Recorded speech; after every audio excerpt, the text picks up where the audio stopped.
bye week last week. We've had really a normal week of preparation, but Tuesday started yesterday. Today was a Wednesday practice.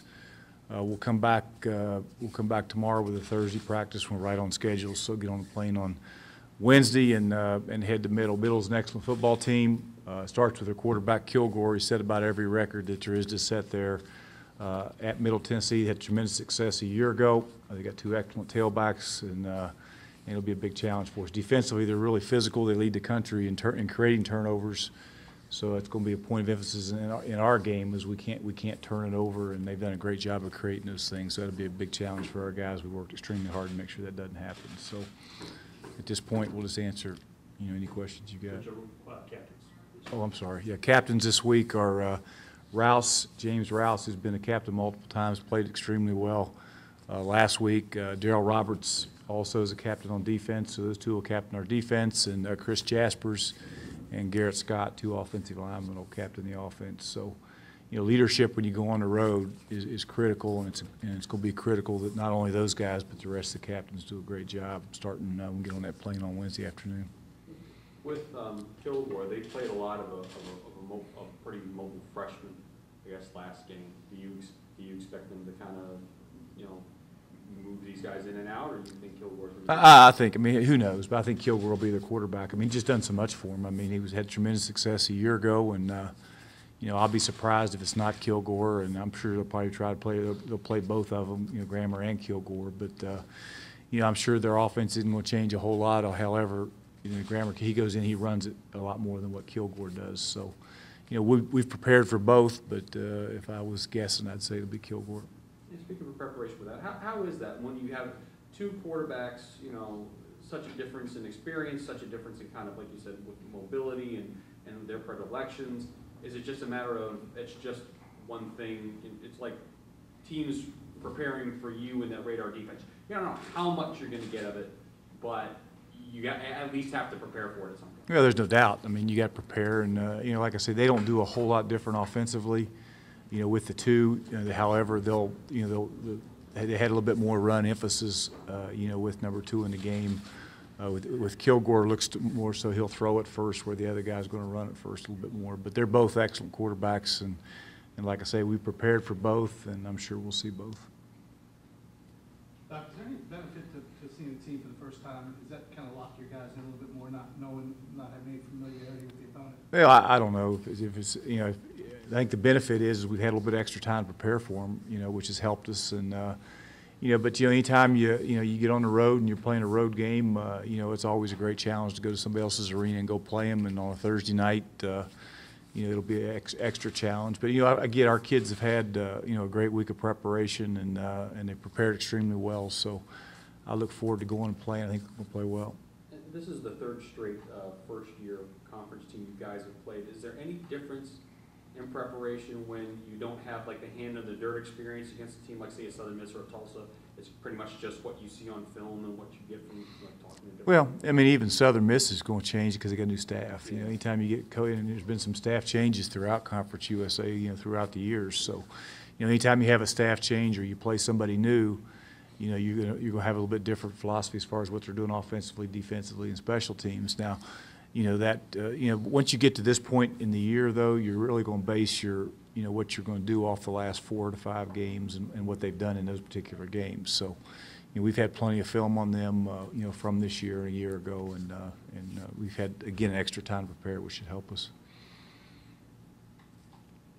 Your defensive front's been exceptional so far this year, and Middle State's going through some injuries on the offensive line. How much does that set up your front for either more success? Well, to be honest with you, the left side of their offensive line will be as good offensive line as we played against. Their left guard and left tackle are both going to play in the NFL someday.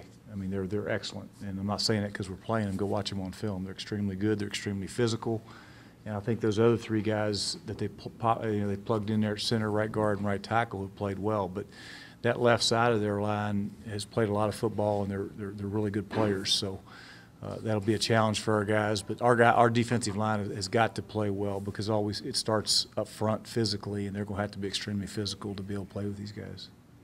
Such a contrast. So, they're so young on the right side of that line right now.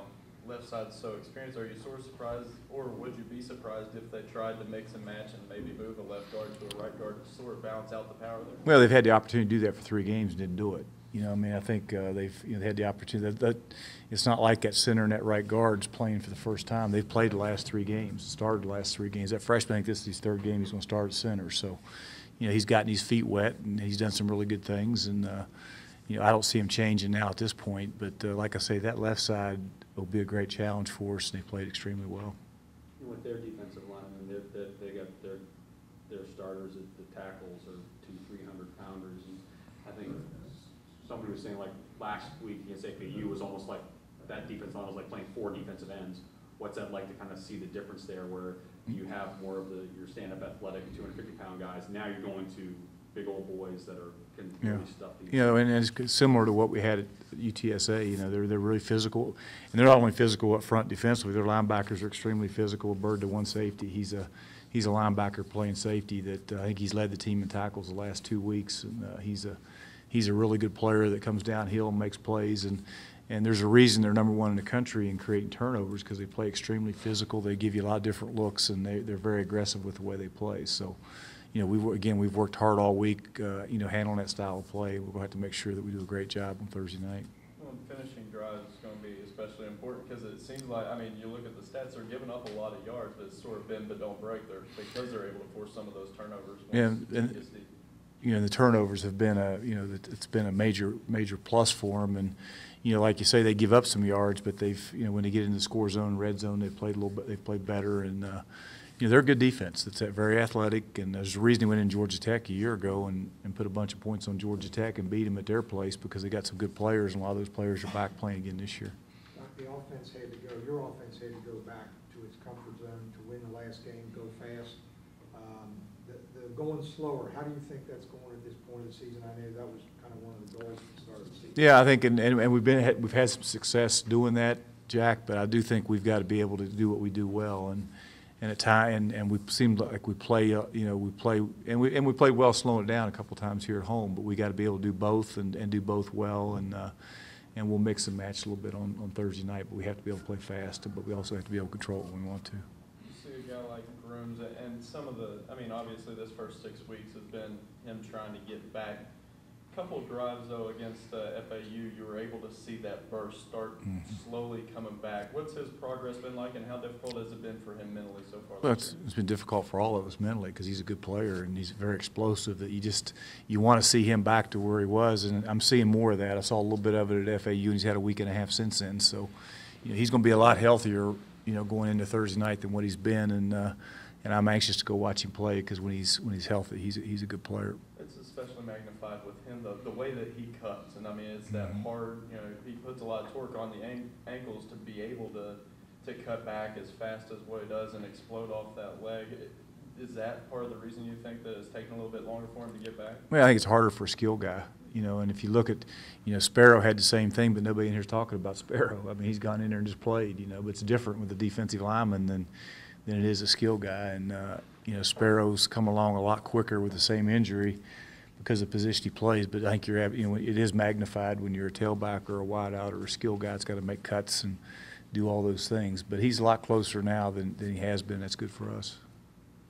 Are you surprised with the way that the running game has kind of tailed off? I mean, it went like gangbusters, averaged like 264 yards a game in the first 2. Still pretty good, but just not gaining those types of numbers they were in the beginning of the year. Where do you see the places that you think you could improve to kind of get back to those, you know, those bigger ground games? Yeah, I think a lot of it too is just, you know, just taking what that defense gives us, and you know, there's no doubt that we got to play better offensively in all phases than what we did a week ago. You know, and we will. You know, we got to get back to, you know, those last couple drives look like the way it's supposed to look out there. You had the opportunity to move the ball, you know, both running it and throwing it, and you got to be able to do both. You got to do a great job of taking what that defense gives us, and we got to get back to doing that a little better than what we did last time we played.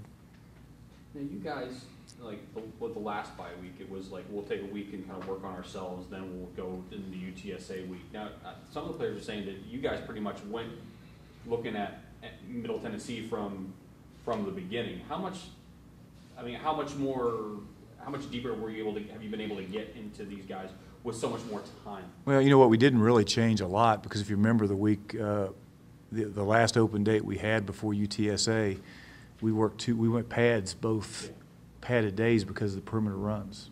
And we worked the chops and the cracks and the option and all that perimeter run stuff for 2 solid weeks because of what they did. So we got into them pretty early too and we did the same thing with middle. Now we worked on, we did a little bit more individual, that first week. Now we had one less day because of playing on Thursday night, to be honest, but we didn't change a lot. We worked on middle, but we also increased our individual periods by about 10 to 15 minutes both weeks to work more on fundamentals, techniques, tackling, that type of thing that we like to improve on. So we didn't change much, to be honest. We kind of followed the same format with just one less day. Do you like Thursday night games? I like Thursday night games because of the exposure our program gets. I think anytime we can get the M on television and national stage, it helps recruiting. It helps us in all areas. So from a exposure standpoint, I do like it. What people don't understand is the amount of class time our kids miss, and that type of thing. Normally today's an off day for us. We had to practice different. We had to meet this morning because we got a 4 o'clock class our kids have to get to on Mondays, and then they miss just about all day Wednesday afternoon because of travel, and then they miss Thursday, and everybody's going to say, we'll get to class at 8 o'clock Friday morning, but they're not going to get back into town until about 4 in the morning. I don't think any of you all get up and go to class if you got back in at 4 o'clock, so we'll work like heck getting them in there. But just the amount of time the kids miss in the classroom is bothersome. But you know what? They got to find a way to get it done in the classroom, and they do. But the exposure we get is just tremendous, and you can't trade that for. I told the kids, what? The last thing I tell them every Thursday night as we leave the practice field is who's playing on Thursday night. Let's go home and turn that game on and watch. And guess what? That's what every coach in America is going to be telling their team on Thursday night. Let's go watch Marshall play middle on Thursday night and see what they're all about. So the exposure you get is tremendous, and we're lucky we can get that. The way you guys won against FAU, the comeback and the getting that game-winning drive, and kind of the way it all turned out. How much of a boost was that going through kind of this long bit of preparation? Just kind of using that as kind of momentum all the way through. Well, you had to put some spring in the step. Well, there's no doubt. Anytime you win going into an open date, you got a little more bounce in your step. You feel better. Food tastes better, and you feel better about yourself, and you enjoy getting up and going to work, whether you're a player or a coach, a whole lot better with that win behind you. So there's no doubt that does help you, and I think the confidence and our kids need to learn from that experience, and they will. And I think you grow as a team, and like I say, the leadership part of it, and it's kind of what I told them when I left the practice field today. We got to play the entire game like we played the last 3 possessions of that game, and the leadership's got to take place from the time you get on the plane, like it did the last 3 possessions, and what it was like in the locker room at halftime, and what it was like afterwards. That's got to take place from the time we get on that plane on Wednesday afternoon to head that way. So I think they learn from it, and that's a good thing, and you grow as a team because of it. So there's no doubt it helps you. And did you see any difference with the guys coming out, going through a long prep time after Virginia Tech, which was a loss, as opposed to FAU win? Yeah, I think our prep, we've never had I can honestly sit here and tell you, every time we've hit that practice field, our kids have gone to work. They do. You all watch practice. They go out there every day, and we do what we do. We go to work. We work hard to get better, and Virginia, after that Tech game, was no different, but it's a lot more, they're having a lot more fun out there, and they're enjoying it a lot more when you win, because that's what it's all about, and I've never felt you learned anything from losing. I just don't believe that. I think you learn everything from winning, and that's what it's all about, and there's no doubt that we'll learn a lot from that FAU game, and we sure need to carry it over into Thursday night. They're having a blackout, and you guys know, on top of the division, everybody's going to target you guys. Is that kind of a challenge? Is that kind of good to know that everybody's looking at you guys? Yeah, I never felt that uniforms been a whole hell of a lot different, to be honest. I saw some blackouts last week that all got beat. So I don't know. I never felt that. I think it's all about preparation and being prepared to go play. And I never felt that if I got to put a uniform on a football team to motivate them, then they got the wrong coach. So I don't worry a whole lot about blackouts or whiteouts or whatever else they got going on.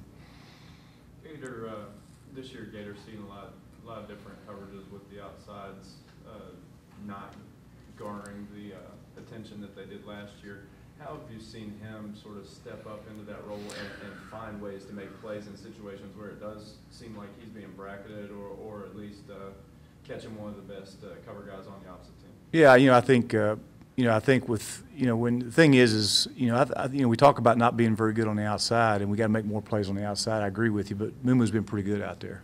I mean, Devin Smith is a solid outside guy that's made plays, and you got Tommy inside, and you got Gator inside. There's three guys that can all make plays, and those other guys have stepped up and made some plays too. So it's hard to, anytime you start bracketing, and we'll do a better job when we get that receivers, you're giving up something somewhere, whether it be the run game or whether it be a receiver elsewhere. And Gator was not bracketed, on that last play he made against FAU to go get that touchdown. So he's a good player that anytime you can get him matched up on a safety or a linebacker, he normally has a pretty good shot at winning that matchup, and he's done a good job with that, and he has to continue to. Was moving to the outside always in the plan, or was that just a move you just made? It's like, hey, we need a spark on the outside. We've got straight line speed with him, and he can get the job done. Well, I think the plan is to get your best players on the field, and to take Tommy Schuler out of the game and to put Mumu in. I don't want Schuler standing over watching. I'd rather both of them be playing at the same time. So, that was part of it. And he played outside his entire career. He was never a slot receiver prior to getting here. So, he's played outside all along, and he gives you some speed out there. Because one thing you'd like to have at that outside receiver, somebody take the top off of things, whether it be a post or a takeoff or a corner or something, and he has the ability to do that. I guess that's an example of there's no real mold for an outside guy, whether he's 6'1" or 5'7".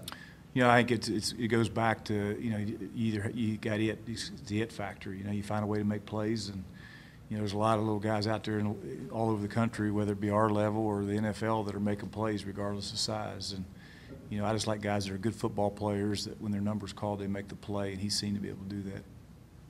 On the opposite side, Craig Wilkins has sort of come into his own and overcome a few injuries, and it seems like he can sort of be, work into that steadying force on the outside so far as well. Yeah, he's a guy. He's battled a lot of injuries, and he's like Devontae Allen. I mean, those guys have, and knock on wood, they're healthy right now, and he's gotten better because he's been able to practice and he's been able to go play. And he made a big play last week, and he's got to continue to do that. And Devontae's got to continue to go too. So you're right. I mean, him being healthy out there helps us because he's got the ability to make plays. Does middle secondary remind you of anybody who's played so far? I think they're. I don't know if they remind me of anybody, but they're extremely physical with their safeties. Their linebackers are extremely physical that run around and make plays, and they're like I say, they're a solid. They've gotten beat by three good football teams the last 3 weeks. They've had to go on the road and play a BYU team. It's a good team, and they've had to. They had to play an East Carolina team that we all think is a solid, good football team, and North Texas is.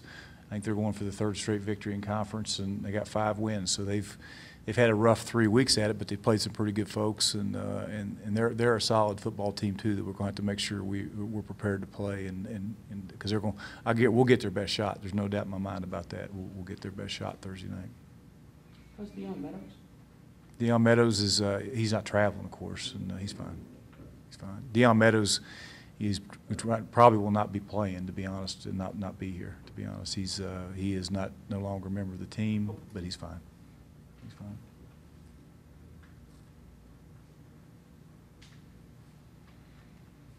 Anything else? Okay. All right, guys. Thanks.